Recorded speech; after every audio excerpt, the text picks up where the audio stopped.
freaking first cut. Golly.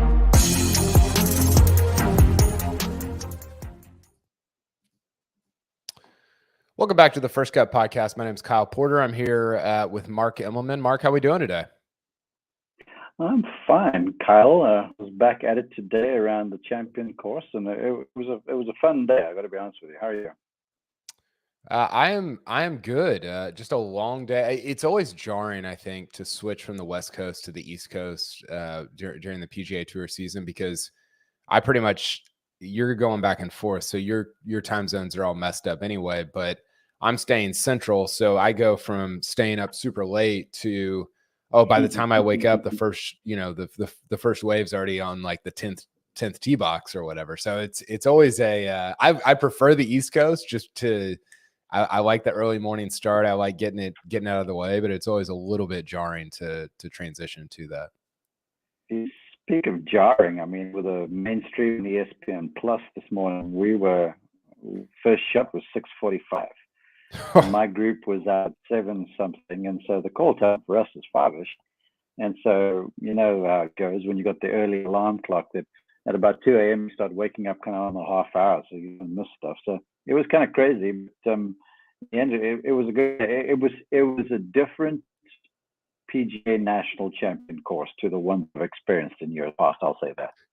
Yeah, I want to talk about that. That's actually where I want to start. We'll get to Chad Ramey and SH Kim here in a minute, who are co-leading this golf tournament. But I think a lot of the talk on Thursday and going into Friday is going to be about how PGA National was playing a lot easier. Now, I went back and looked at some of the first round scores over the last couple of years. They've been a little bit worse than what they were this year, but also, they changed the par of the course. It's been a par 70, changed it to a 71. I think that accounts for a little bit of it, but it did seem to be playing, you said different, I think.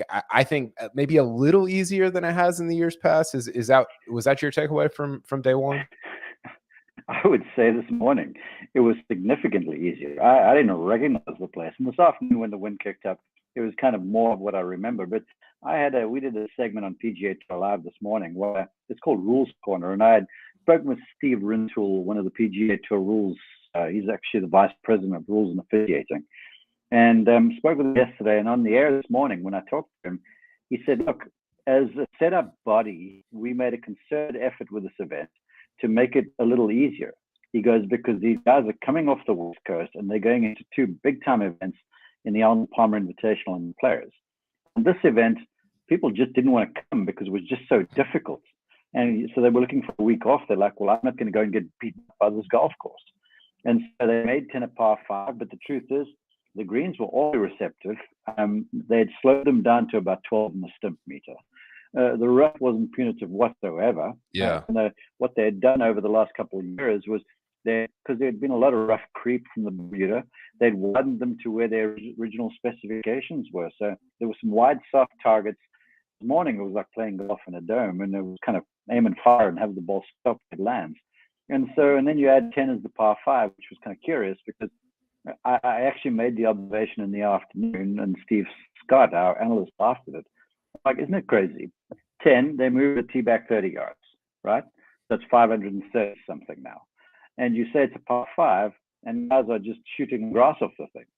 Then you make it a par 4, 500, and then they make bogeys and stuff all over the show. And I'm like, it's crazy, isn't it? But then if you had to move the tee back 30 yards and tell them it's a par 4, I said to him, how much moaning would there be in the player's locker room? He goes, it would be incessant. And so it's just incredible to me then, and it proved sort of the mindset of stuff. So you give a player a 530 par 5, and they're like, sweet.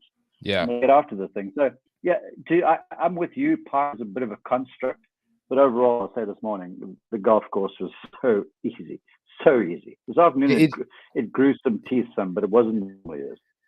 Yeah, and Rory said that. He shot 467 and said it was just it was as easy as it could possibly get in terms of PGA National. Watching it today, it reminded me a little bit of, I know stylistically they're different, but it reminded me of watching like kind of one of those midsummer tournaments like the John Deere, the 3M or something like that.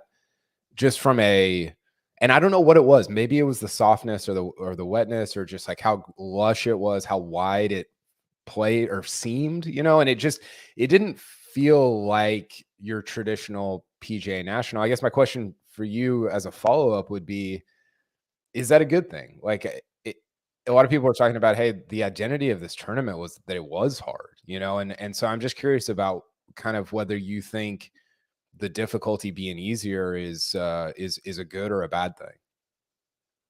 Well, when Steve Rintoul mentioned to me their mission and their aim with this, because there's a new sponsor, so maybe the sponsor had some say-so in this too, to say, look, we're not interested in some par battle around score of par. But when he said, look, we want players to come here and just to feel like they can swing free and not have their brains beaten out before what's 2 weeks that are pretty grueling in the next 2 weeks in the Arnold Palmer and the players. So they fulfilled their mission by what they did. Yeah. And look, it's not normal, but in a strange sort of a way, it was actually fun for me to watch guys make a few birdies around the place there. Because look, it'll likely firm up over the weekend and par will start to become a thing again. But it was just a pleasant sort of surprise, but it caught me unawares, I've got to be honest. Yeah, no, I agree. I had seen that they widened the fairways, so I thought it might play a little easier, but I think it was just, like you said, softer than maybe what we imagined. So let's get to the leaders. We've got Chad Ramey and SH Kim, both shot 7 under 64. Kind of two unlike. I mean, in a lot of ways, Mark, this fits in with the theme of the PGA Tour season, at least for the first round, which is, hey, long shots, long shots, long shots. Look at these guys that are. I mean, Chad Ramey was like 300-1 to win this golf tournament. Now, whether he's in that position on Sunday is a long way to that. But which of these guys, I guess I'll ask it this way: which of these guys do you think has more staying power at the top after the first day? That's a good question. I'll say this. The first time I laid eyes on SH Kim, I was like, wow. I mean, he is so well organized. He's got a beautiful golf swing. He just got all of the tools. But, this game is played on a 5-inch fairway, and that's the space between your ears. And Chad Ramey has proved that he can win on tour, albeit a smaller event. But, he too is very disciplined, doesn't do anything he can't do, and he plays out of the fairway a bunch. Ramey, that is. He's got a lot of control. It's a game predicated on accuracy. So if conditions, because we're supposed to get more wind tomorrow, if conditions deteriorate, I would sort of say Ramey just because of the style of game that he plays. But if I know you guys talk about the term ceiling, with respect to Chad Ramey, I think SH Kim's ceiling is a lot higher, but he's unproven. I mean, he's contended some, but Ramey's got the win. So because of that, I'm going to sort of, because of the style of his game, I would say him. Yeah, I think I would probably agree with that. It's interesting. I don't know what SH Kim's odds were. They had to be triple digits. Again, Ramey was 300. Mark, SH Kim doesn't have a top 10 anywhere since the Fortinet, which was September of last year. Chad Ramey doesn't have a top 10 since he won, which was 2 years ago now, at the Punta Cana. So it's pretty wild just to see, again, keeping with the theme of the PGA Tour season of just all these long shots being up near the top. So we'll talk about a few guys that can maybe chase them down after the break. But first, we need to hear a word from our partners. Who's in? Who's out? Let the madness begin. The NCAA Men's Basketball Championship Selection Show on CBS and streaming on Paramount Plus. Okay, Mark. So the two names at the top, not necessarily big names, although they had great days, but there's some big names chasing them. And the place that I want to start with is Cam Young. Cam Young shot 6 under 65, made kind of everything he looked at. Is this a golf course that you would typically think would fit somebody like a Cam Young and his style of play? No. But again, yeah, that's what I thought. It didn't play to its usual personality today. So, look, to me, these guys are so good that if a player comes in with confidence, they'll find a way to play well on whatever course that might not suit their eye. But the thing about this golf course is it doesn't necessarily fit one sort of ball flight. It just respects accuracy and control. And so you can stand there and pound the thing with driver if you're brave enough, or you can play in the fairway and play with a medium iron in hand. But look, he's just been playing really, really soundly. So I'm sure the confidence is sky high, and I'm keen to see if he can kick this one on, because if ever there's a time, it's now, because he lives down here, so he's comfortable in the area. I feel like I watched him some on the range a little bit in practice yesterday, and he has brought the ball flight down just a whisker. Because when he used to hit drive, it was hit hard and high, and it went far, and we saw often it was in the fairway. It almost looked like the pause atop the swing was a little less pronounced. It looked like he was covering the ball a whole lot more with his body, so the ball flight was controlled. So maybe this is something he's built into the repertoire. But he does live in the area, so he's familiar with the conditions on the golf course and such. And like I say, confidence is kind of key with these guys. Yeah, he said afterward that he enjoys playing in Florida, or basically what you said. He's accustomed to it, even though he's kind of thrived a little bit on the West Coast swing. Like, he likes coming back to Florida. He's had a weird year. You know, he's somebody that I think has a real chance to win the Masters. He's played so good there. He obviously is one of the best drivers in the world, but you know, he had kind of some weird. He wasn't good at Century. He almost finished last at Pebble, but then he had a third place in Dubai and had a couple top 20s coming into this week. So it seems like he's kind of moving in the right direction, but I'm interested to kind of see how the rest of his week plays out. Well, remember, this guy, was it a year ago? He was the champion in waiting, wasn't he? Just everyone was going gaga over Cam Young, or Young Cameron, as Patrick calls him. And players were lining up to play fall with him in the Ryder Cup and stuff. And look, he's got the chops. We all know this. And his game just went a little sour, but he's back in the saddle to me. And I feel like his timing was just right. So I think your master's call is spot on. If he doesn't do something, nice in the next few big events. Yeah, I'd like to see him get even more form than he's had over the last couple, where he's finished in the top 20. Let's go to Chris Kirk, 467. Man, he's had a really good year, and obviously, was awesome here last year. Did anything stick out to you with his card or his game today, or just kind of how he's playing right now? Yeah, I didn't ruin him badly enough from the first tee when I said hello. I forgot about that. No, I'll tell you this. Look, he got off to a fast start. And he was hitting the ball well and making putts and stuff. He just looked very comfortable. And then he was cruising along there, and then, hits the ball to the right side of the hole on 15, which in the morning that hole was playing. It was ridiculously easy. 155 yards, and guys were getting scoring irons in that tight. And the flag was 5 paces off the right-hand edge. So the water's, 20 feet away, if anything, if my arithmetic's right. And he fizzes some scoring iron in there at about 8 feet. And then on 17, the flag went back right too. And he didn't make the best swing, and he didn't save it and rinsed one in the water. It makes double. And then the next hole, we're walking down the fairway, and he walks past me. I think he'd laid the ball up. And he walks past me, and he goes, "How's your stroll?" And I said to him, "Fine. How's your stroll?" And he goes, "No, it's good, man." And I'm thinking in my head, this guy's just made double, and after being tied for the lead or whatever he was at the time. And it struck me how together and how present he was, and how unfazed he was that he had just rinsed the ball in the water and made a double bogey. And that's when I realized, I'm like, this guy has a handle on life right now. And I feel like that's why the golf is so good, because golf has got its place in Chris Kirk's life. He's had to deal with bigger, more pressing issues. Nearly lost his family and, his golf too. And so now when he plays golf, you honestly look at a guy who's working hard. Body is in tremendous shape. I actually joke with him. I'm like, all that pitching and jumping and throwing and stuff you're doing in the gym is worthwhile. And he goes, yeah. I'm like, you got a six-pack? And he goes, not yet. And so he's just in good shape all around. And most importantly, he's in good shape mentally and emotionally. And I feel like the scores and the scorecard are sort of indicative of the way he is right now.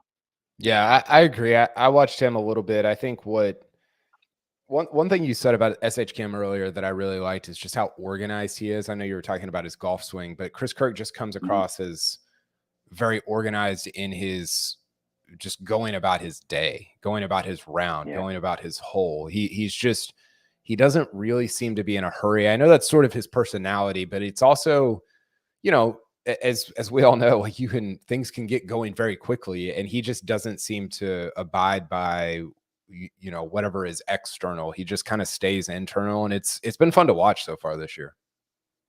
Yeah, that's a really good call. And the thing about that, being true to himself or being present or whatever you want to call it, it's not like he's trying to over attack or hit the wrong shot. He's just hitting the right shot all of the time.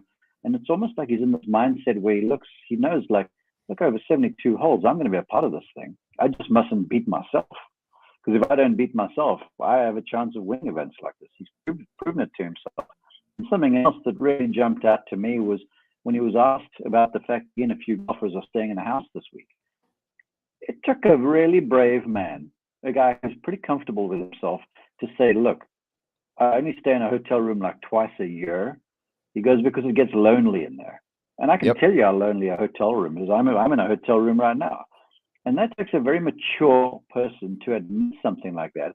Because in this environment that I work in of nothing but alphas, you know, we're all putting our best face forward, you know, and our brave face on. Well, he's like, look, I get lonely, man. So when I get a chance to go to a hotel and a house, and I call my buddies in. And again, this just speaks to a guy who knows exactly who he is, and he knows what he's got to do to play his best golf. Yeah, I totally agree with that. I think everybody's rooting for Chris Kirk, kind of no matter what he's doing or how he's playing. So, okay, let's end with Rory. 467. Watch almost all of it. Man, he's driving the hell out of it. He is driving it so good. 12 of 14 fairways. It's different though, that driver. I got to tell you, you walked past me in the one fair, and I started having audio issues, so I didn't see the last few holes because the audio was all mixed up for some reason. But we start on 10. He hits this just lazy draw down the fairway there and makes birdie. Then 11, he had to go down the fairway. 12, some kind of thing. Then at 13, it's sort of a narrow tee shot. And back in the day, people used to lay up, and nowadays guys just drive it down there. But I would think he'd air one out to get it over the bunk down the left, which is like 290. And he hit this thing like flat. It was probably 50 feet in the air, and he was only 63 yards from the hole on a hole that's like 300 or 400-ish. And I walked past him, and I'm like, dang, big guy. And he goes, yeah, I've been working on this flighted driver. He goes, I put into play at Riviera, and our flighted driver, he's not changed drivers. He's just able to hit the thing lower now, because when Rory normally hits driver, it's just in the air drawing and going hard. And I was like, cool. And he goes, I'm loving it. He goes, it worked out at Riv. He goes, I'm feeling so confident. So a couple holes later, it's another good one. I mean, a really good one. Down 18 maybe. Also flat. And so I wait for him, and I walk up to him like, how are you hitting this thing? What are you doing? Have you changed drivers? What's the story? And he goes, I teed a little lower. He goes, and I move closer to it. He goes, in fact, I'm standing uncomfortably close to the ball, what he said. He goes, because when I do that, I feel like I can hit the ball from straight. I can cover it more and just release my right arm down the line. Whereas when I stand farther from it and I hit the air ball, I get behind this thing and I sling my right arm, and then I can hit the thing left. And I was like, very interesting, very interesting. And he goes, but I'm uncomfortably close to the ball. And I sort of laughed. And then I thought about this. I'm like, the holes that he hit this shot on, like there was one down 2 where there's trees in the left bunk on the right. He had a perfect flat draw down the fairway there. I was like, it takes a lot of trust to go ahead and hit the shot on that hole. And he did, and he pulled it off. So you say he's driving it well. I don't think the numbers are actually doing justice to how he's driving it. Because somewhere in the air in full bore and some of this flat driver that he's not changing clubs for. So he's all sorts of artistic and creative right now, and I feel like it's making him better. I feel like he talked about the flighted driver that he was putting in play or trying to hit, maybe in Dubai. There was somewhere where he mentioned it earlier this year, but it's cool to think about. I mean, it sounds. Does it seem like it's more of a, like, this is going to sound dumb because he's still hitting at 325, but like a fairway finder type shot? Absolutely a fairway finder. And I think he's realized, because here's the thing, right? All the data metrics tell these guys Just hit the thing as close to the target as you can, no matter where it is. But you speak to any consistent tournament winner, and they'll be like, it's an advantage to play out of the fairway. I don't care who you are. Like this week, out of the rough, the rough's not that dangerous. Soft greens, you can get something to stop in there close. But when you get to big events, the ones Rory wants to win, you've got to have control and precision with your irons. So that's very much a function of getting the ball in play. And 320 in the rough to a firm green, yeah, you probably can get it on the green. But in many instances, he would take 9-iron or 8-iron from the fairway a little bit more. So I feel like it is a play to make himself more versatile in the big events. And I commend him, because it would take a lot, because when a player says he's uncomfortable, yet he still does it, that speaks to how they believe in what they're doing. Well, I think you're right. I think he has a ton of confidence. It's weird to think about Rory being more confident with driver than he is traditionally, but he finished first in the field at Riv off the tee. I think he was finished at like an hour ago. He was still first in the field today off the tee. So he is locked in with driver, and the irons have gone the other way. And I think Rory gets a bad rap for, like, I think people think he's a terrible iron player. He's actually a very good iron player. It's just relative to like where his drives end up, right? I need to say this. I measure guys' iron play by the distance they hit the ball. And most of Rory's misses today, they were the same sort of miss. He didn't have the two-sided thing going on, because he has started to have problems with the iron game when he hits misses at left and right. Every miss he had with the irons today was right. Not bad right, but right of where he wanted to start it, I'm sure. But the thing flew hole high. So it wasn't like right and whiffed, like I saw Colin Morikawa doing at one stage. Every ball was hit on the button. It's just like the start line was a whisker off. So I don't think there's any real problem right there. But now, look, I've called him at times when you see like a one that turns hard left and goes forever, then you see the other one that's short right.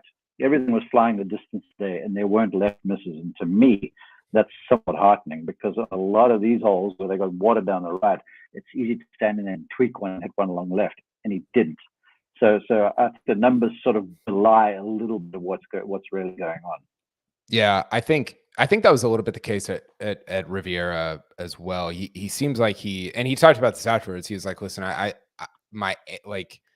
he was like, I need to go find a target on the range and just try to hit to a left pin, hit to a left pin, hit to a left pin. I will say he had the bogey he made on 8. I think it was 8. He made a 5 on 8. That one I think was long left. And that's the one where it's like, that to me, I think you're right, Mark. Like that to me is the frustrating one where you're like, come on, dude. Mm-hmm. But the one where it's right and pin high, you're kind of like, yeah, that gets worked out, right? Like that's just reps. That's just kind of figuring it out. The long left one is the one where you're like, that's tough. Rory is still the favorite. That ball's a killer. Mm-hmm. Yeah. Rory's still the favorite. He was the favorite coming in, or at least last time I looked, he was still the favorite. I think we've got odds that we're going to pull up. Rory is plus 650 to win this golf tournament. Cam Young plus 750. SH Kim, who's co-leading, is 16-1. And then we go down the list, Mark. We've got Andrew Novak at 22, Benny An at 22, Min-Woo Lee, who shot, I believe, 467. He's at 25. Chesson Hadley, 25. Austin Eckroat, my guy, Oklahoma State, 665. He's 28-1. Does any of this interest you from a just kind of what their odds are standpoint? I sound like Patrick. I'm very much on the eye test. And I spent a little time with Min-Woo in the practice round yesterday, the pro-am. Oh, it's awesome. Tour, take a low for the record. Oh, and that's sweet. Min-Woo just looked really good to me. And he had played here last year, but he just felt more comfortable around this time. And he hit some shots that I was like, yeah, boy's got it. I mean, I know he's had flash, right? But he looked really good. And to get around in 4 under this afternoon, because he played late, I feel like that was certainly gaining on the field, I would think. I haven't seen the numbers, because this morning the guys had the easier of the conditions, there's no doubt. Yeah. Now, the forecast is for it to blow harder tomorrow afternoon, but I think it's still going to blow in the morning. But I feel like Min-Woo can get out there in the morning, stack something on there, maybe another 4 under, get to 8. And who knows? I think all bets are off by the time Friday evening comes, and then it's a weekend charge, and we know he can win. So I like Minwoo at 20 plus 25. Yeah, Minwoo was 16th in the field, tee to green. Rory was 17th. So he, I mean, at least numbers wise, hit it as good. He did it a lot differently. His iron play, his approach play was a lot better. His off the tee was a little bit worse, but they both putted pretty poorly, or not poorly, but just kind of below average. Actually, the name that I really liked, he's off this list. He's not within the top, whatever that is, 8. But Daniel Berger shot 68 on Thursday. Hasn't played very much. He's been injured, obviously, his back and a shoulder injury. He's 50-1 to win this tournament, and he was like top 5 in the field in terms of striking it. And as you know, Mark, he's been really good at this golf course in the past. He's got, I believe, 3 top 5s. Each of his last 2 starts here was a top 4 finish. Now, granted, those were 4 years ago and 2 years ago, respectively. But 50-1, I think that's kind of interesting for Daniel Berger. I'd put a shekel or 2 on him. I will say this about the putting, right? Because the greens were mowed at 12 on the stimp, so they were a little slower than players were expecting. And when you play in the pro-am and the practice round, you always got sort of half the mindset to say, okay, Thursday morning rolls around and these babies are going to get double cut and varnished and they're going to be faster, right? And so every player that came in, it looked like they were misreading putts because they just couldn't figure the speed out. But now a lot of these guys that are normally good putters that have had a run 18 holes on these greens, and they're like, okay, we can trust what we're seeing right now. I feel like you might see those putting numbers change a little bit. And so it's with that being said, that someone like a Minwoo still stays quite attractive to me. Yeah. Who was your one and done, Mark? I forget. I know you're going to remind me about it. No, I legitimately don't remember. I had Eric Cole, who went out in an ambulance and came back in another ambulance. So he was 4 over 3-9. Yeah. So it was a rough day for the guy who was playing in the group in front of the group I had in the afternoon, Ricky Fowler and company.